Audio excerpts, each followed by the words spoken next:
Good morning. We're going to do a real quick February current market update just to let you know what's going on out there because there has been a lot of changes and I just want to keep everybody up to date as to what is happening. So first and foremost, this just came out. You can see this is from the NAHB, that's the National Association of Home Builders. Housing affordability remains near historic low levels. Now, that's not a good thing. We know that affordability has been an issue, but I do want to show you something. If you look here, the top 5 most affordable major housing markets for fourth quarter of 2023. Look at number 2, Harrisburg, Carlisle, Pennsylvania, number 2. So while I know a lot of you are saying it's not affordable here in Cumberland County, guess what? We are actually the second most affordable market in the US right now. So that is great news for our area. So if you're looking to buy a home, keep that in mind. In some other housing news, I just wanted to give you an update on the Consumer Price Index. Now, this is going from December of 2022 through December of 2023. You can see that inflation has been working its way down. And we actually do get new Consumer Price Index numbers tomorrow, February 13th. So we'll see what happens with that. We do have an upcoming Fed meeting on March 20th. Originally, it was a pretty good chance that we were going to see our first rate cut. Yes, I said it, rate cut from the Fed. But after Jerome Powell went on 60 Minutes last week, it showed that he doesn't have the confidence that they had portrayed that they did. So now we are not expecting a rate cut in March. So we'll see what happens later on this year. We are still expecting some later on this year, just not as soon as we had hoped. In some other news, you had the home builder settlement for January. It was at 44.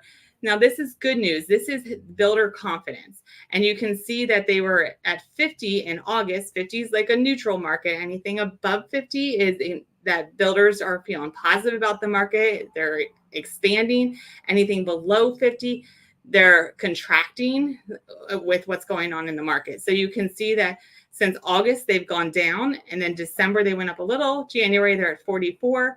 So they're working their way back up. Now, new home construction, you can see these are permit starts, construction, and completions for December.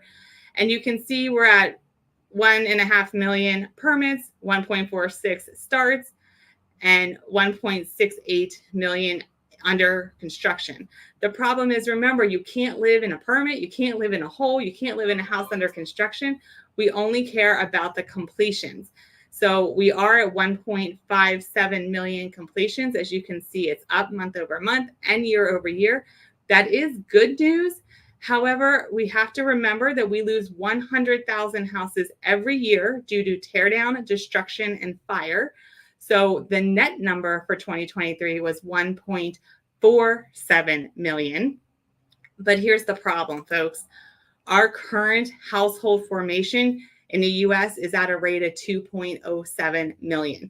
That means for 2023, we built 600,000 less homes than what we actually needed just to keep up with demand for 2023. Now, we were already in a deficit going into 2023, so this is definitely not helping the problem. So builders need to keep building and build fast and build good quality homes, right? And here's another way to look at that chart. The blue is household formations and the gold is completions of new construction. So you can see that we have pretty much every year been building way less than what we need in household formations. And that's what's causing the problem in the housing market when it comes to inventory. So just lots to keep in mind of what's going on in the market right now. I also wanted to let you know about a couple other things. The CEO Confidence Survey came out. This is a survey from CEOs across the US, and the Confidence Board said that the overall index went from 46 to 53. Remember, anything above 50 is expansion. So they are feeling more confident. They feel that inflation is coming down. They're looking forward to those rate decreases from the Fed this year. So they are feeling confident about that. But what wasn't good in the report was the labor and job statistics that they're planning. Last quarter, the CEOs were planning to lay off about 13% of their workforce. Now it is 23% of CEOs are expecting some major layoffs this year. And looking to hire, this fell from 38% last quarter to 35%. So this is just showing you the weakening trend in the labor market. Now, coming out this week, we do have consumer price index, we have retail sales, producer price index, and then we also get housing starts and permits for the month of January. Hope everybody is having a great day. If you have any questions, don't hesitate to reach out to the Rebecca Foote Mortgage team. We're here to educate you and walk you through the process.